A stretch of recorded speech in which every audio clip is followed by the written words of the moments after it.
నన్ను బలపర్చు క్రీస్తు యందు నేను సమస్తము చేయగలను.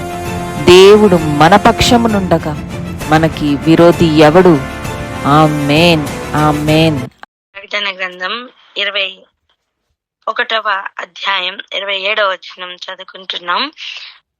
ఆ గొర్రెపిల్ల యొక్క జీవ గ్రంథమందు ఎవరి వ్రాయబడిన వారే దానిలో ప్రవేశింతురు, కానీ నిషిద్ధమైనది ఏదైనను, అసహ్యమైన దానిని, అబద్ధమైన దానిని జరిగించు వాడైనను దానిలోనికి ప్రవేశింపడు.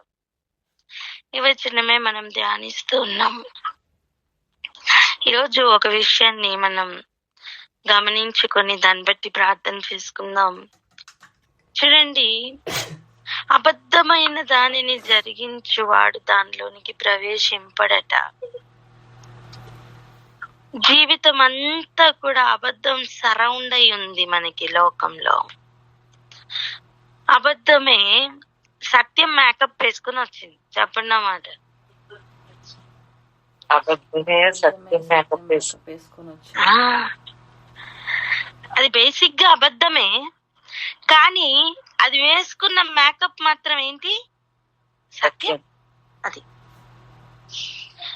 కానీ ఇక్కడ ఒక ప్రత్యేకత ఉంది. ఆయన గొర్రెలు ఆయన స్వరం వినును. ఈ మేకప్ వేసుకుని వచ్చినంత మాత్రాన ఆ స్వరం బట్టి అవి గుర్తుపడతాయి. దొంగని వాని దొంగతనంలోనే పట్టుకునే గొప్ప ప్లాన్ వేశారు దేవుడు. ఆమేన్. చూడండి, ఎవడు తీసిన గుంటలో ఎవరు పడతారని ఉందండి. వాడు తీసిన గుంటల్లో నువ్వు పడితే వానికి లాభం, నువ్వు పడకపోతే వాడే పడతాడు.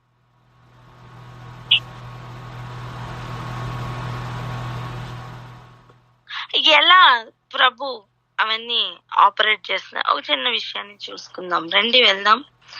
యోహాను సువార్త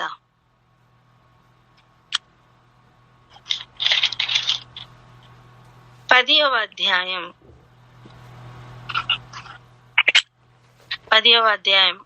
7 నుంచి చదవండి. 7 నుంచి ఒక 10వ వచనం వరకు చదువుకుందాం.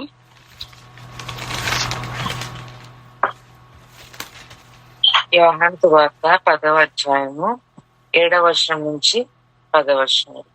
కాబట్టి యేసు మరల వారితో ఇట్లనెను, గొర్రెలు పోవు ద్వారం నేనే. నాకు ముందు వచ్చిన వారందరూ దొంగలను దోచుకుని వారునై ఉన్నారు. గొర్రెలు వారి స్వరము వినలేదు. నేనే ద్వారమును. నా ద్వారా ఎవడైనా లోపల ప్రవేశించిన ఎడల వాడు రక్షింపబడిన వాడై లోపలికి పోవచ్చు, బయటికి వచ్చుచు మేత మేయుచుండును. దొంగ దొంగతనమును, హత్యను, నాశనమును చేయుటకు వచ్చును గాని మరి దేనికి రాడు. గొర్రెలకు జీవము కలుగుటకును అది సమృద్ధిగా కలుగుటకును నేను వచ్చి తినని మీతో నిశ్చయముగా చెప్పుచున్నాను. హల్లెలూయా.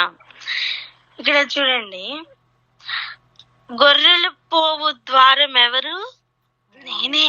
ఎవరు చెప్తున్నారండి? యేసయ్య. ఇప్పుడు నేనే జీవం, సత్యం, మార్గం, నేనే జీవం అని చెప్పిన యేసయ్య. నేనే మార్గం, నేనే సత్యం, నేనే జీవం అని చెప్పారు. ఇప్పుడు మొత్తానికి జీవానికి అధిపతి ఎవరు? ఆయనే. అండ్ ఆ జీవానికి ద్వారం కూడా ఎవరు? ఆయనే.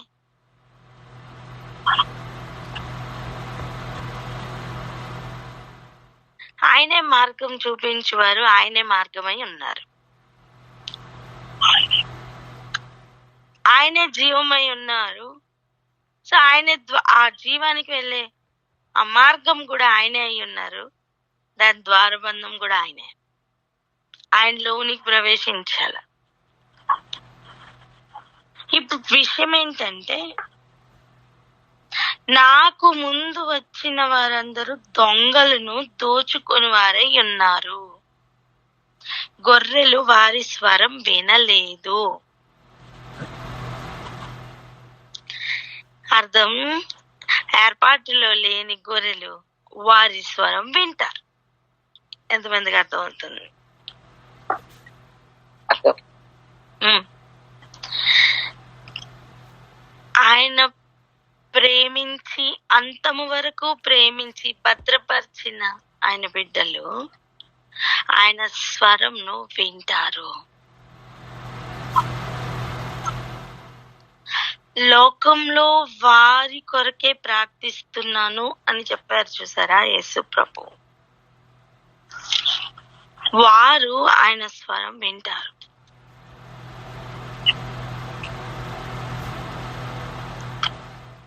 నేను లోకంలో నుండి వాళ్ళని తీసుకెళ్ళిపోమని ప్రార్థించట్లేదు, కానీ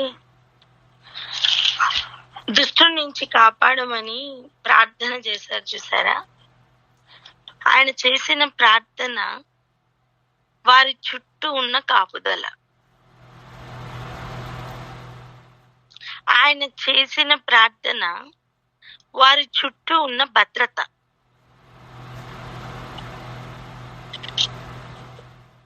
అది ఎటువంటిది అంటే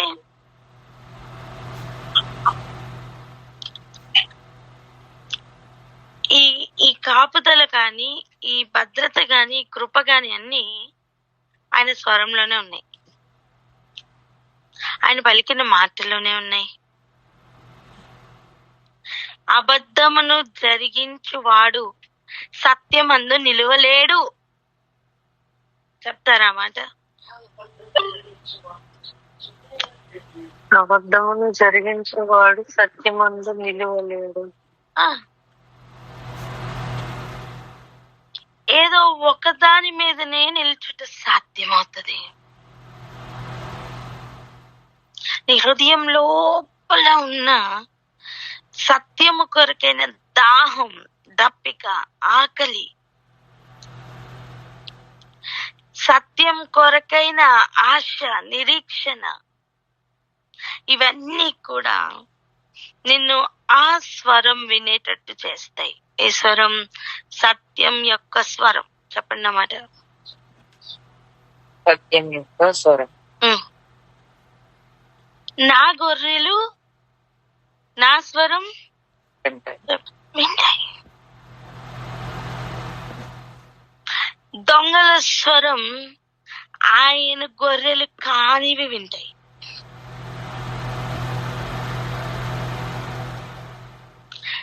వినిన వెంటనే గుర్తుపట్టి ఇది నా యజమానుడు కాదు, ఇది నా కాపరి కాదు అని గుర్తుపట్టే పవర్ ఆయన గొర్రెలకు ఉంటది.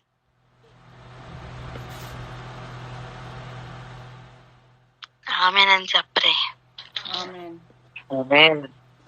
అర్థమవుతుందా? ఇప్పుడు సత్యవంతుడైన యేసయ్య అబద్ధం జరిగించుచున్న వాని అబద్ధంలోనే పట్టుకున్నారు. ఎలా పట్టుకున్నారో ఇప్పుడు చూస్తున్నాం మనం. ఎలా పట్టుకున్నారు అంటే చూడండి, ఒక మాట చదువుకుందాం. యోహాను సువార్త 17వ అధ్యాయం 12 నుంచి 17 వరకు చదవరా?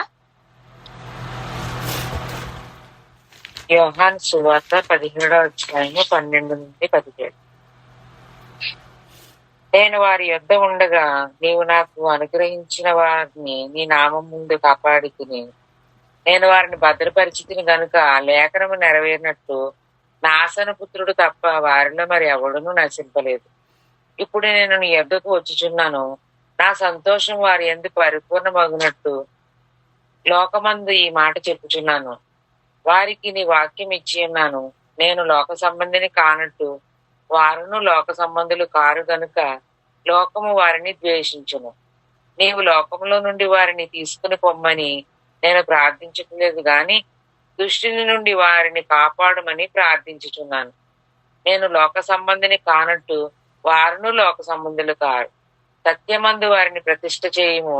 నీ వాక్యమే సత్యము. హల్లెలూయా. వారిలో ఏమీ లేదు, అబద్ధం లేదు. ఎందుకు? నీ వాక్యమే సత్యము.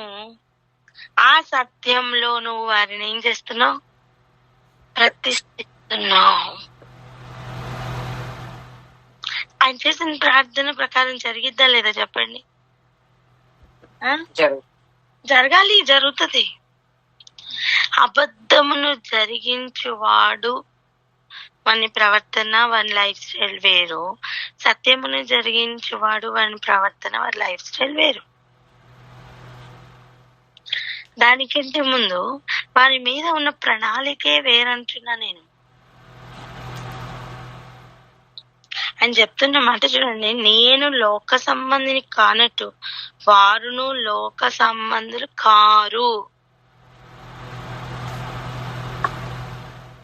కనుక లోకం వారిని ద్వేషించును. నేనేమంటున్నా అంటే, ఎవరు ఆయన గొర్రెలో వారు ఆయన స్వరం వింటారు. ఎవరు కారో వారు ఆయన స్వరం కాకుండా దొంగల స్వరం వింటారు.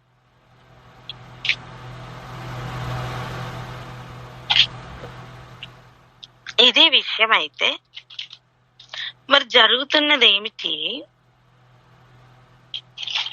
మరి జరుగుతున్నది ఎలా ఉంది? దొంగ 10వ వచనం చూడండి, 10:10 యోహాను సువార్త 10:10. దొంగ దొంగతనమును, హత్యను, నాశనమును చేయుటకు వచ్చును గాని మరి దేనికి రాడు. సో దొంగ చొరబడుతున్నాడు అన్నప్పుడు ఏమి చేయడానికి వస్తాడండి? చెప్పాలి. ఏమేం చేయడానికి వస్తాడు? దొంగతనం చేయడానికి మొదటిగా, 2 హత్య చేయడానికి, 3 నాశనం చేయడానికి వస్తాడు. ఇప్పుడు ఒక మాట ఆలోచించండి. ఈ ఏరియాకి రాకముందు మనం ఒక మాట ఆలోచిద్దాం. అపవాది నేను చాలా జ్ఞానిని అనుకుంటున్నాడు కదా, మనకి మొత్తం అన్ని తెలుసు అనుకొని ఫీల్ అవుతున్నాడు కదా. ఒక్కసారి ఆలోచించండి, ఎవరెవరు హతసాక్షులు అవుతున్నారో వాళ్ళందరి రక్తం బలిపీఠం దగ్గరికి వెళ్తుందని వాడికి తెలీదా అండి? దీవరాత్రంలో దేవుని సన్నిధికి వెళ్ళి వస్తున్నాడు కదా, అర్థమైందా? తెలుసు కదా.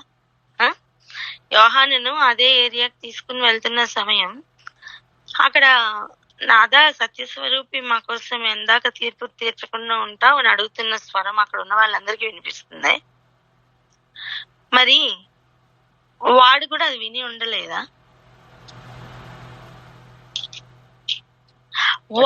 అయినా వాని పద్ధతి ఎలా ఉంటది తెలుసా? కకృతి ఎలా ఉంటది అంటే, భూమి మీద వాని అధికారం చెలాయించేయాలి.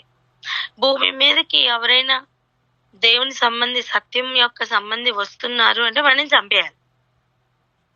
భూమి మీద వానికి చోటు ఉండకూడదు. వాడిని ఏదో రకంగా దొంగ చేయాలి, వాడిని ఏదో రకంగా హత్య చేసేయాలి. ఇంతే వాని ప్లాన్. దేవుడు వాని ప్లాన్ లోనే వాడిని పట్టుకుంటున్నారు.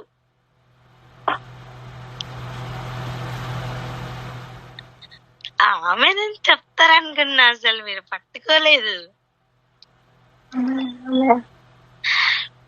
దొంగని దొంగతనంలోనే పట్టుకుంటున్నారండి. దొంగని వాడు చేస్తున్న హత్యలోనే పట్టుకుంటున్నారు. ఇది అటువంటి ప్రణాళికనే. దొంగ దొంగతనం చేయడానికి, హత్య చేయడానికి తప్ప వేరే దేనికి రాడు కదా. యేసు ప్రభు చుట్టూ ఎలా తిరిగాడండి? ఎప్పుడు చంపాలని కాదా? అవును. ఎప్పటి నుంచి? పుట్టున్నారన్నప్పటి నుంచి. పుడుతున్నారన్నప్పటి నుంచి అండి. నేనేమంటున్నా తెలుసా? మరియ దగ్గరికి ప్రభు దూత వచ్చి, నువ్వు దేవుని కనికరం పొందుకున్నావు, నువ్వు పరిశుద్ధాత్మని వలన గర్భవతి అవుతావు, నువ్వు కుమార్ని కంటావు, ఇవన్నీ చెప్పినప్పుడు ఆమె యాక్సెప్ట్ చేసింది కదా. చెప్పండి, ఏం చేసిందామే? యాక్సెప్ట్ చేసింది కదా. ఆ వెరీ ఫస్ట్ మూమెంట్ లో డెవిల్ వాని పవర్ ని లాస్ట్ అయిపోయాడు. వాని హోల్డ్ ఇక వారి మీద లేదు. నువ్వు ఆయన మాటను అంగీకరిస్తున్న సమయం దుష్టుడు నుంచి దేవుడు కాపాడడానికి నువ్వు ఆయన చేతిలోకి వెళ్ళిపోయావు. ఆమెనని చెప్పండి.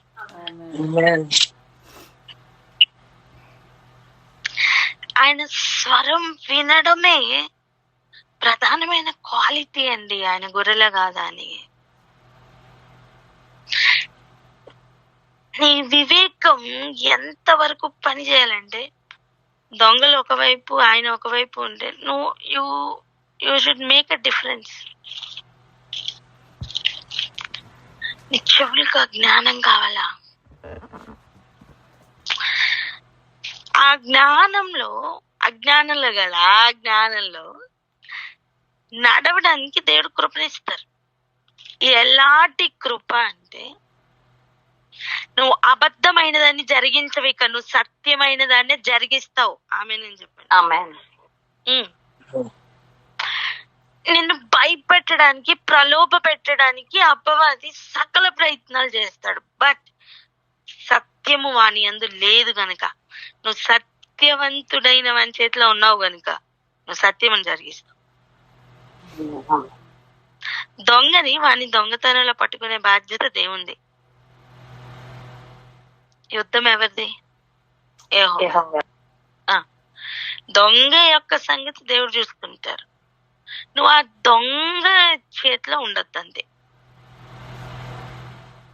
అర్థం? మొదటి మరణం ఎవరికైనా ఖచ్చితమేనండి. అది ఎవరి చేతిలోనున్నా ఖచ్చితమే. యేసుప్రభు కూడా వెళ్ళలేదా మొదటి మరణం గుండా? వెళ్ళారు. కానీ ఎవరిని తప్పించాలి, ఎవరిని కాపాడాలి అని నిత్య జీవం కొరకు గొప్ప ప్రణాళిక ఇక్కడ జరుగుతుంది భూమి మీద. రెండవ మరణమే ప్రాముఖ్యం. విషయం ఏంటంటే,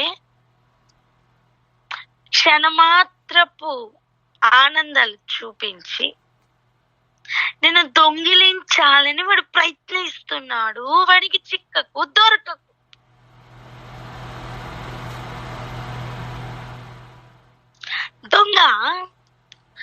దొంగతనం చేయడానికి, హత్య చేయడానికి, నాశనం చేయడానికి తప్ప ఇక దేనికి రాడు.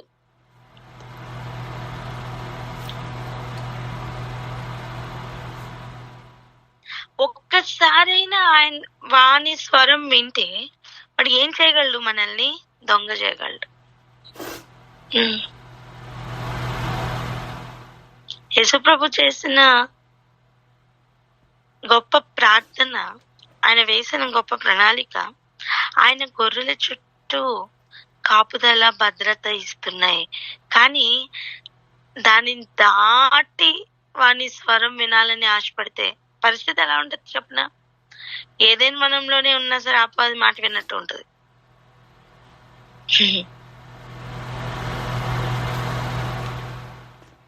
ఇప్పుడు మొత్తం అపవాది సంబంధమైన లోకంలోనే ఉన్నాం కదా. సాతాను సింహాసనం వేసుకుని ఉన్న ప్రపంచంలోనే ఉన్నాం కదా.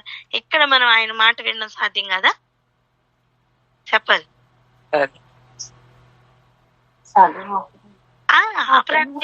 ఉన్నాం. విషయం ఏంటంటే, నువ్వు సత్యమును గుర్తుపట్టగలగాల, నువ్వు సత్యం యొక్క స్వరం వినగలగాల, నువ్వు అబద్ధమైన దాన్ని జరిగించకుండా సత్యమైన దాన్ని జరిగించే పనిలో నువ్వు ఉండాల. మిగిలింది ఆయన చూసుకుంటారు. ఎలా చూసుకుంటారు చూడండి. వాని స్వభావము జాగ్రత్తగానండి. వాని స్వభావం ఏంటి? దొంగతనం చేయాలా, హత్య చేయాలా, నాశనం చేయాలి. యేసు ప్రభు వెంట ఎలా పడ్డాడు? ఆయన చంపేయాలి, చంపేయాలి, చంపేయాలి, చంపేయాలి, చంపేయాలి. ఇదే వాని ప్లాన్. సరే రా చంపు అని చెప్పి ప్రభు పారిపోతున్నట్టుగా పరిగెట్టి పరిగెట్టి పరిగెట్టి ఒక్కసారి ఎదురు తిరిగి కమాన్ చంపు అన్నారు. మీకు అర్థమైందా? 2 సంవత్సరాల లోపల పిల్లల్ని చంపేయమన్నారా లేదా? అన్నారు. చెప్పాలి చంపేయమన్నారా? చంపేయమన్నప్పుడు ప్రభువు అక్కడే ఉన్నారా, పారిపోయారా?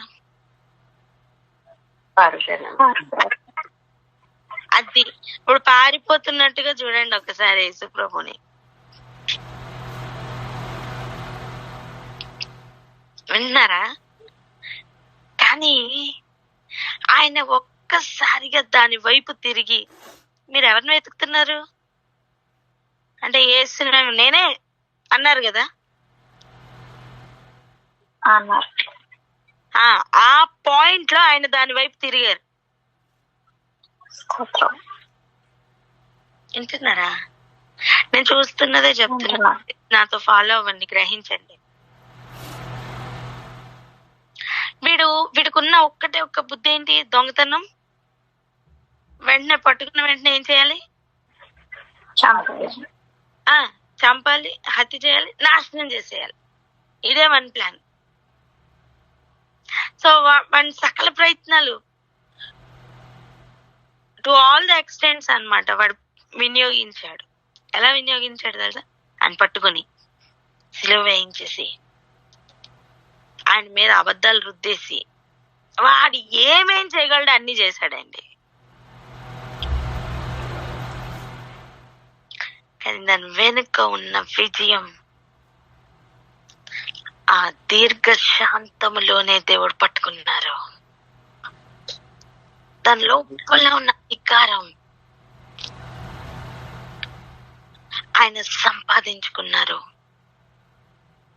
సర్వ భూమి మీద, ఆకాశముల మీద, అన్నిటి మీద ఆయన సర్వ అధికారి అయి మారిపోయారు. ఆయనకు ఓపిక ఉంది, వీనికి ఓపిక లేదు. అది మ్యాటర్.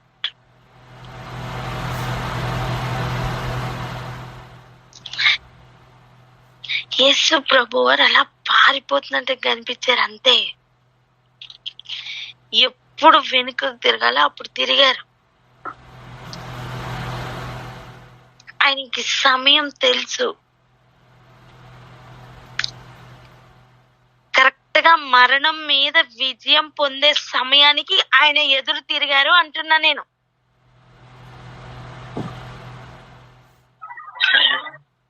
ఇది ఎటువంటిదో చెప్పనా? జాగ్రత్తగా వినండి. ఒక దొంగ వచ్చి దొంగతనం చేసుకుని తీసుకుని వెళ్తున్నప్పుడు వాడు ఎప్పుడు వచ్చాడో నీకు తెలీదు, వాడు ఏం పట్టుకెళ్ళాడో నీకు తెలియదు అనుకో, నువ్వు వాడిని పట్టుకోగలవా? లేదు. కానీ నువ్వు కనిపెట్టావు. వానికి కూడా బాగా అలవాటైంది. రోజు ఆ టైంకి రావడం, అక్కడ ఉన్న డబ్బు, అక్కడ ఉన్న బంగారం తీసుకుని వెళ్ళిపోవడం మనకు బాగా అలవాటైంది. ఓకేనా? ఈసారి నువ్వు ట్రాప్ ప్లాన్ చేసావు పట్టుకోవడానికి. సో కరెక్ట్ గా వాడు వచ్చే సమయానికి నీకు తెలుసు వాడు ఆ టైంకి వస్తున్నాడని. నువ్వు అక్కడ వాని కొరకే అవన్నీ పెట్టి ట్రాప్ ప్లాన్ చేసినప్పుడు పట్టుకుంటావా లేదా? అలా వాడు చంపడానికి వస్తున్న సమయం మరణమును కూడా పట్టుకునే ప్లాన్ అది. ఆమె నేను చెప్పండి, అర్థమైందా? మరణమును కూడా పట్టుకునే ప్లాన్ అండి. ఒక అధికారి ఎలా లంచాలు తీసుకుంటూ ఉన్నాడు అనుకోండి, విజిలెన్స్ కు పట్టించే సమయం ఎలా ఉంటుంది చెప్పండి? అర్థమైందా? ఇప్పుడు లంచం తీసుకుంటున్న వాడికి వాడు అలవాటు కొద్దీ వాడు చేసేస్తూ ఉంటాడు. ముందు వెనక చూసుకుంటాడా? అలవాటు అయింది. మీకు అర్థమైందా? చాలా పెద్ద అమౌంట్ వేసేయాలి, దొరికారు అని ముందుకు వెళ్తాడు. సేమ్ ఎగ్జాక్ట్ గా అలాగనే యేసు ప్రభు దొరికిన వెంటనే ఈ లోకాధికారి చేస్తున్న పని ఏంటి? ఆయనను చంపేయాల. ఈ ప్రయత్నం ఎప్పటిది? ఆయన భూమి మీదకి వచ్చినప్పటి నుంచి ఇదే పని, చంపేయాల. వాని దుస్తత్వం చూడండి. వాని దుస్తత్వంలోనే పట్టుకుంటున్న దేవుడు అక్కడ. అప్పటి వరకు ఆయన తప్పించుకొని పారిపోతూనే ఉన్నారు. పారిపోయి అనే వర్డ్ ఉంటుంది, ఒకసారి చూడండి మీరు. మత్తయి సువార్త 2వ అధ్యాయం 13వ వచనం ఒకసారి చదవరా? మత్తయి సువార్త 2వ అధ్యాయము 13వ వచనము. వారు వెళ్ళిన తర్వాత ఇదిగో ప్రభువు దూత స్వప్నమందు యేసోపునకు ప్రత్యక్షమై, హేరోదు ఆ శిశువును సంహరింపబడినని ఆయనను వెతకపోచున్నాడు గనుక నీవు లేచి ఆ శిశువును ఆయన తల్లిని వెంట పెట్టుకుని ఐగుప్తునకు పారిపోయి నేను నీతో తెలియజెప్పు వరకు అక్కడనే ఉండమని అతనితో చెప్పాను. వెతకపోవచ్చున్నాడు. దేనికి? చంపడానికి. సో నువ్వేం చేయాలి? ముందే పారిపో, ఎస్కేప్. వింటున్నారా? హే కమాన్, అర్థం అవ్వాలి ఈరోజు. నువ్వు పారిపో. యూదులు పట్టుకోవాలని ప్రయత్నం చేశారు. అప్పుడు కూడా యేసుప్రభు ఏం చేశారు? వాళ్ళకి చిక్కకుండా వెళ్ళిపోతూ ఉన్నారు. పారిపోతున్నారనే చెప్పాలి. కానీ సమయం వచ్చిందండి. ఇప్పుడు పట్టుకోవడానికి వచ్చిన వారికి ఎదురు తిరిగి ఆయనే ముందు వెళ్తున్నారు.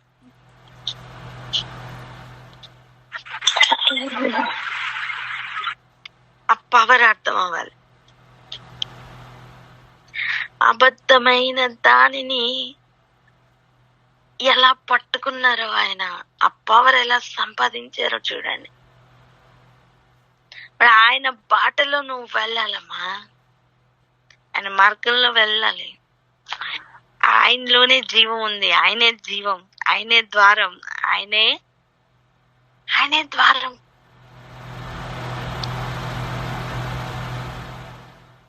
సత్యమైన దానిని జరిగించు ప్రతివాడు సత్యవంతునితో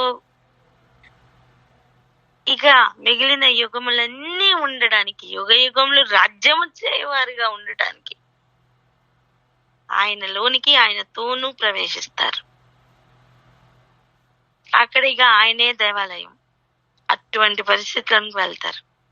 వింటున్నారా? ఈ నిరీక్షణ లేక, ఈ సత్యము తెలియక భూమి మీద ఉన్న పీరియడ్ క్షణంతో సమానమా? దేవునితో ఉండబోతున్న సమయం క్షణంతో సమానమా? చెప్పాలి. భూమి మీద ఉన్న పీరియడ్ ఏదైతే ఉందో ఈ 100 సంవత్సరాలు, ఇది చిన్నదా? దేవునితో ఉండబోతున్న దినాలు చిన్నవా?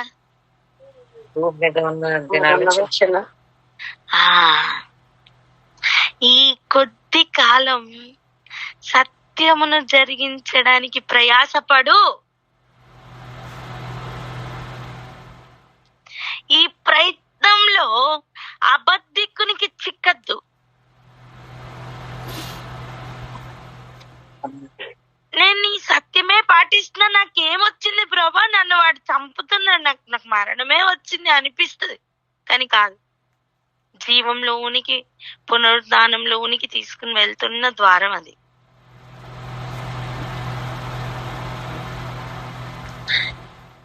అందుకే పౌలు గారు అంటే మేము దినదినము చనిపోతున్నాం. ఎలా వచ్చిందండి ఆ అనుభవం? ఈ జీవిత కాలం మట్టికే గనక ఆయన అనుసరిస్తే మాకంటే దౌర్భాగ్యులు ఇంకెవరు లేరు. ఎందుకు?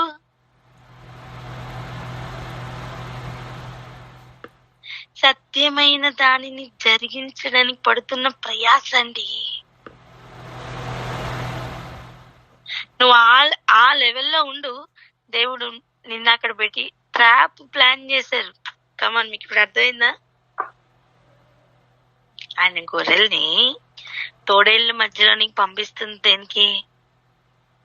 గొర్రెని చంపమనా? కాదు. నువ్వు గొర్రెని తోడేలు గుర్తుపడుతుంది. ఈ ట్రాప్ ఎవరికి? తోడేలుకి. అర్థమైందా ఇప్పుడు? నువ్వు గొర్రెగా ఆ మధ్యలోకి వెళ్తావు, కానీ నువ్వు అక్కడ నశించిపోయినా ఆ నాశనం నిత్య జీవమునకు కారణం. కానీ అది నాశనం కాదు. అర్థమైందా? ఇప్పుడు తోడేలు వైపు నుంచి ఆలోచించండి. తోడేలు ఆ క్షణం లేకపోతే ఆ 100 సంవత్సరాలు ఆధిపత్యం వహించి అగ్రపీఠంలో ఉండి అంతా చేస్తారు. కానీ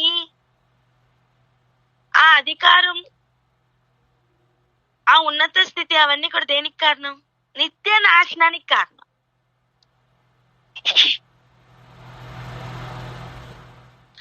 సో మనం ఎలా ఉన్నామనే గ్రహింపు ఎవరికి కలుగుతుంది అంటే ఆయన గొర్రెలకి మాత్రమే కలుగుతుంది.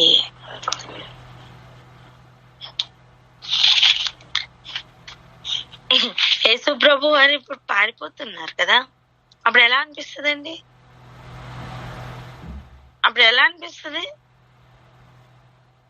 దొంగకి నువ్వు బంగారం అంతా దాచుకుంటుంటే ఎలా ఉంటది తెలుసా? నన్ను చూసి దాచుకుంటున్నాడు. వింటున్నారా? అలా కాకుండా నువ్వు రా ఎక్కడుందో అని చెప్పి చూపించి కొంచెం అలా మ్యానిపులేట్ చేసి, వానికే తెలియదు వాడు ట్రాప్ లో పడుతున్నాడని. ఎగ్జాక్ట్ గా యేసుప్రభు అలాగనే ప్లాన్ చేశారు. యుద్ధం యెహోవాదని ఊరికనే చెప్పలేదు. హల్లెలూయా. అందుకే మొదటనే చెప్పింది, వాడు చాలా జ్ఞానం ఉంది అనుకుంటున్నాడు, వాడికి ఏ జ్ఞానం లేదు. నేను దేవుని పిల్లలు దొరికారా, చంపేస్తా, చంపు. నిన్ను ఎంతవరకు పారిపోవాలో దేవుడు చూపిస్తారు. ఎప్పుడు మన వైపు తిరిగి కమాన్ అని చెప్పి నిలబడాలో దేవుడు నీకు నేర్పిస్తారు. మరణం చూసి భయపడుతున్న అనుభవాలు కాదు నాన్న, మరణం అని ముళ్ళెక్కడని అడిగే అనుభవంలోకి దేవుడు తీసుకుని వెళ్తారు. గొర్రెల కాపరి గొర్రెలను అన్నిటి నుంచి కాపాడుతున్న లెవెల్ ఒకటి ఉంది. అదే గొర్రెను నిలబెట్టి వధకు ఏర్పడిన గొర్రెగా నిలబెట్టే అనుభవం వేరే లెవెల్ ఉంది.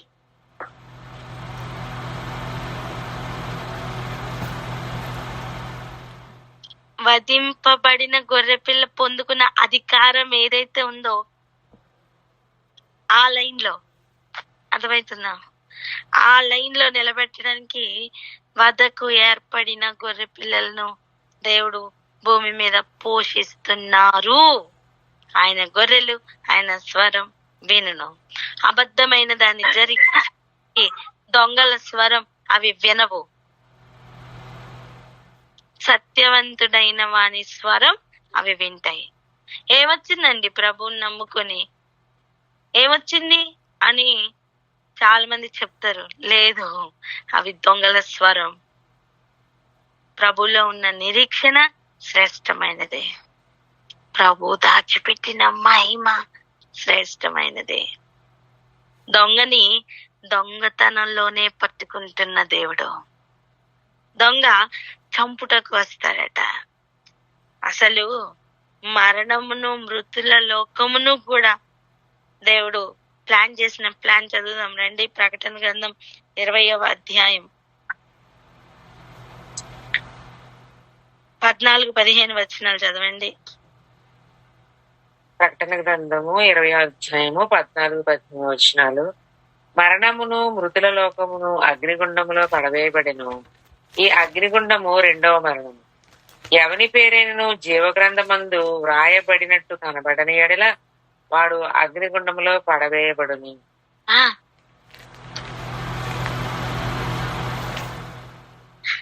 ఇప్పుడు అబద్ధమైన దానిని జరిగించు వాని పేరు జీవగ్రంథంలో ఉండదు.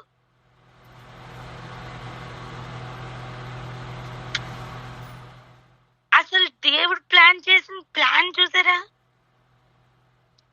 మరణమును మృతుల లోకమును కూడా అగ్నిగుండంలో పడవేసేస్తారట.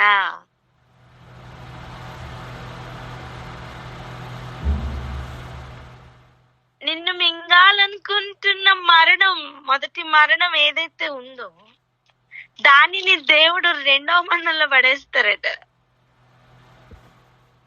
హల్లెలూయా. ఆమేన్.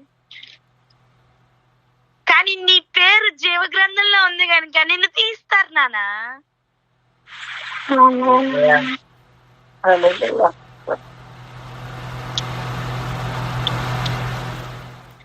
వీడు అనుకుంటాడు నేను దొంగ చేసేసాను, వీళ్ళని నేను హత్య చేసేసాను అనుకుంటాడు.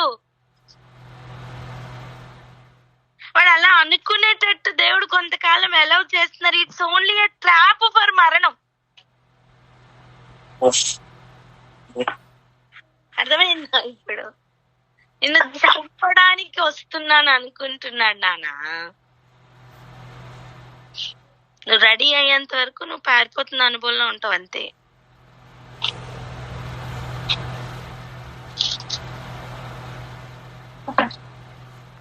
అసలు ఈ లెవెలే వేరండి, ఈ లెవెలే వేరు. మరణమును మృతుల లోకమును కూడా అగ్నిగుండంలో పడేసే పెద్ద ట్రాప్ ఏసయ్య ప్లాన్ చేశారు. వీడనుకుంటున్నాడు నేను గుంట తవ్వాను, దీనిలో ఆయన గొర్రెలన్నీ పడిపోతున్నాయి అనుకుంటున్నాడు. అర్థమవుతుందా? అసలు దేవుడు తవ్విన గుంటలో వాడున్నాడు.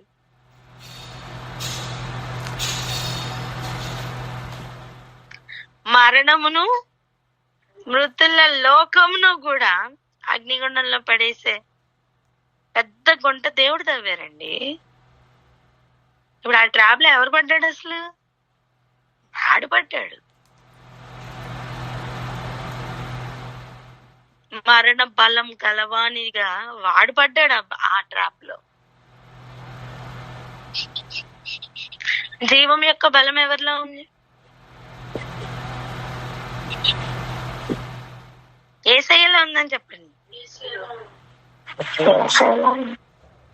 అది సంపాదించే ప్రక్రియలోనే భూమి మీద యేసు ప్రభు తను తాను మరణానికి అప్పగించుకున్నారు.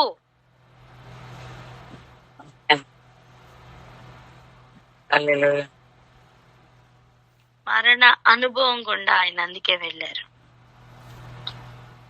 గ్రహించి ప్రార్థనలోకి వెళ్దాం. ఎలా తెలుసా? విషయం ఏంటంటే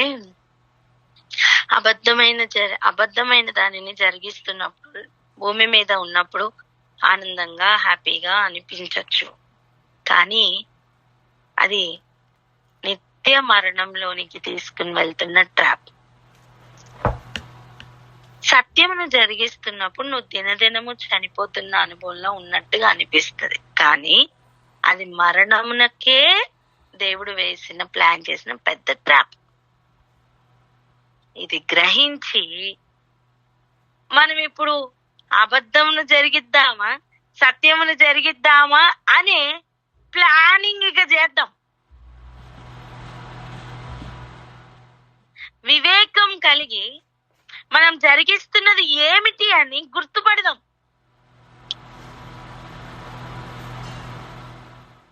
సత్యమైన వాడు తన సత్యమును వెల్లడి చేస్తున్న దినముల్లో ఉన్నాం. ఇది ఈ అనుమతి కొంతకాలమే గనుక కాలం సమయం వ్యర్థపరచుకోకుండా సత్యమునకు చోటిద్దాం. ఏమిద్దాం? చోటిద్దాం. కానీ సత్యమునకు చోటిస్తున్నప్పుడు నీకు భూమి మీద నువ్వు లోక సంబంధివి కాదు గనుక లోకం వలన నీకు ఇబ్బంది కలుగుతుంది. Don't worry.